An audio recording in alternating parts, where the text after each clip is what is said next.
In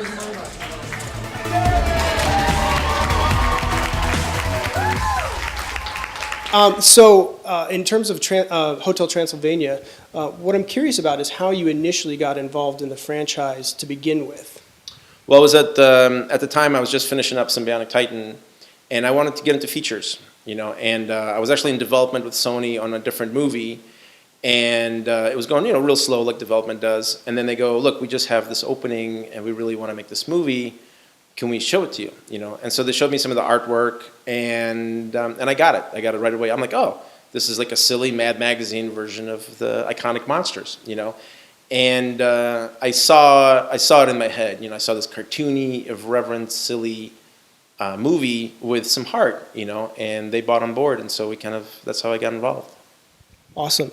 Now, I mean, the film was a tremendous success. What is it about doing a sequel that brought you back to it?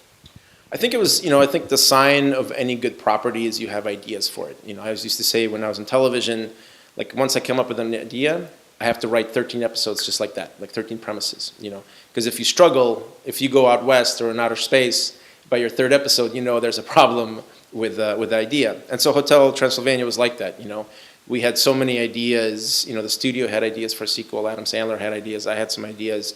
And so it was a sign of, they're really good characters, and they're fun characters, and they're characters we want to see more. And that's kind of why we came back, And, the first one was very in the castle, a very small contained world. And now we've really opened it up. They travel everywhere. We see a lot more of that world. So what is it like working, or how much input does Sandler have in the overall shape of the characters and the look? I mean, does he have a lot of input, or how does that dynamic work between you guys?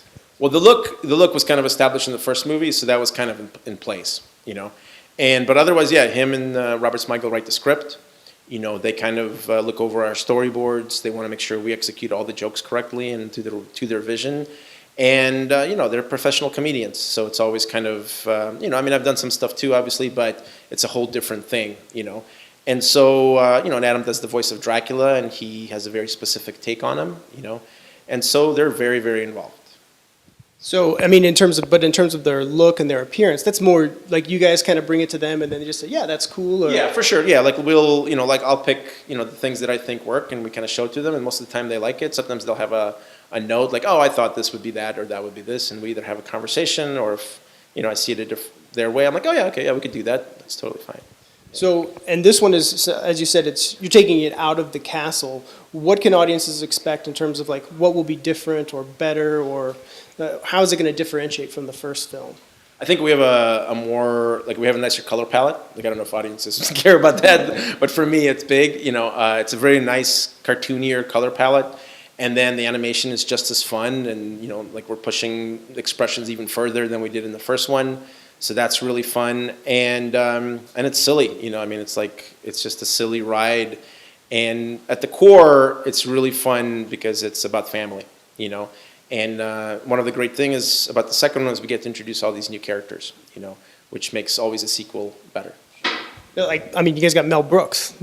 Talk about that. Tell me about that. That's got to be really cool. Yeah, and that was really crazy. I was so excited, and Mel Brooks is something that I feel like shaped my sensibilities. Not only was I a fan of his films, but I feel like it, gave me my comedic sensibilities. So first meeting him was super, nervous and intimidating. But he's 88 years old. He's completely full of life, super quick, very witty, very smart, and so just watching him work. It's I'm not really a director, I became more of a student. I kind of just watch him shape the lines and find the funny in each one of them, each one of the lines, and it was just amazing. And there was a funny story where he was having trouble with this one line, and he goes, "Well, why don't you read it for me?" And I instantly started sweating because oh my God, I'm going to read for Mel Brooks, but I got to do it because he asked, so I kind of gave him the line, and he's like, "Okay, all right, I'll try it once." So it was nice, Is there a particular character that's a favorite of yours from either the first film or the second film?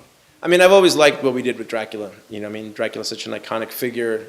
To reimagine him and make him this Dracula I feel like we were, you know, we were very successful, and it was one of my favorite things. The way he moves, the way he talks, his gesturing, and all that stuff was really, really fun. The physicality of him, I really enjoyed, and I think there's definitely more of that in the second one.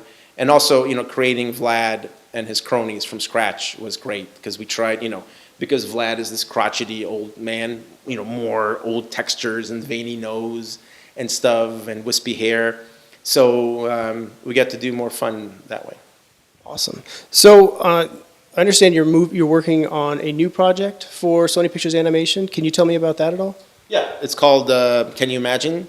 And it's an original idea that I wrote. And basically, the story is about these two parents, and they just, you know, give birth to the baby, and their life slowly changes, and their kid isn't happy, and so he runs away into his own imagination. So the parents have to go into a kid's imaginary world, find themselves, and earn their kid back.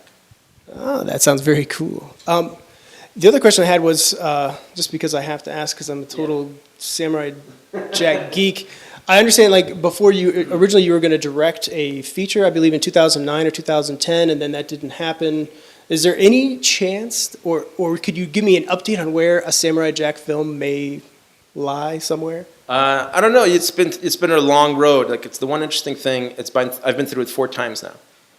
You know, somebody likes it, picks it up, we develop it, and it doesn't go forward for whatever reason. So I think it keeps going through that cycle. We're actually just going through it now again. And I don't know, like, you know, I want to say, we're going to finish the story one way or another, whether it's more TV shows or a movie, we'll definitely finish the story. So right now it's kind of an enigma wrapped in a mystery, you know. Do you see it as an animated feature or a live action feature? Because I know they've talked about both. Yeah, we've developed it as both. And I mean, for me, I think I could see it as live action, you know, but, you know, I'm a kind of a purist in animation. So I definitely, you know, we developed like a CG version. We've developed a 2D version, you know, so I think we can make it work in any medium, you know, because that's the character and the story that's what really sells it, you know, and we can make anything look cool. So it's just about finding the right place that believes in it and isn't going to make me do it something that it's not. That's the thing. Right. And maybe that's why it's been the struggle, because I feel like Jack works the way it works, and so I don't want to change that.